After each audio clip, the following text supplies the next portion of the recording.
High, চলেন আজকে আপনাদেরকে আবারও আমি একটু সমুদ্রের কাছে নিয়ে যাই। তো এই তো আমি হোটেল থেকে রেডি হয়ে বের হয়েছি যে দুপুরে লাঞ্চ করব। আসলে দুপুর বলতে এই সমুদ্রে আসার পরে এখানে কিছু ছবি টবি নিছি, ভিডিও নিছি, একটু সমুদ্র এনজয় করছিলাম। আর তারপর বিকেল 5টা বেজে গেল কিভাবে যেন।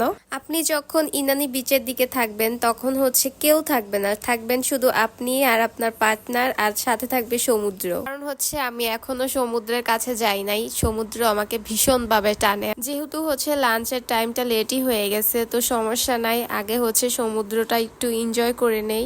ওয়েট, আমার সাথে না আপনাদেরকে সমুদ্রের গর্জন শোনাচ্ছি।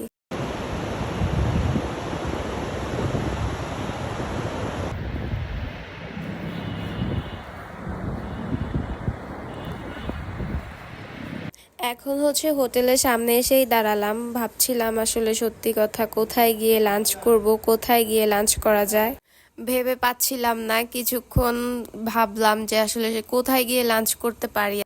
অনেকগুলো অপশন থাকলে আর কি যা হয়, তো যাই হোক অবশেষে একটা ডিসিশন নিলাম আর চলেও গেলাম। আর এই তো চলে আসলাম ওশেন কিচেনে।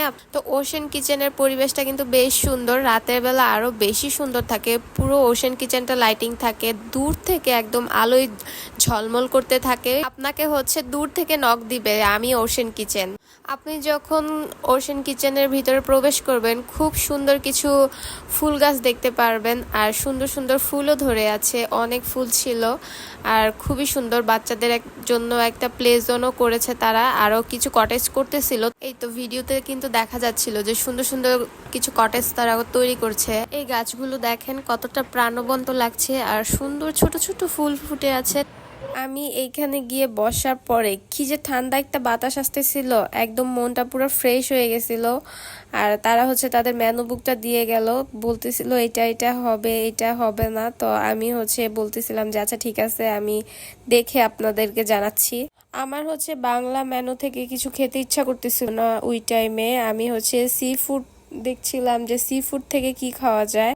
তো তারপর তাদেরকে সি ফুড থেকেই এই খাবারগুলো অর্ডার করে দিলাম। আর চলেন আপনাদেরকে ওশেন কিচেনের মেনু বুকটা শেয়ার করি, তাদের প্রাইস রেঞ্জ কেমন, তাদের কি কি আইটেম পাওয়া যায়, যেন আর কি আপনাদের বুঝতে সুবিধা হয় আমার এই ভিডিও থেকে।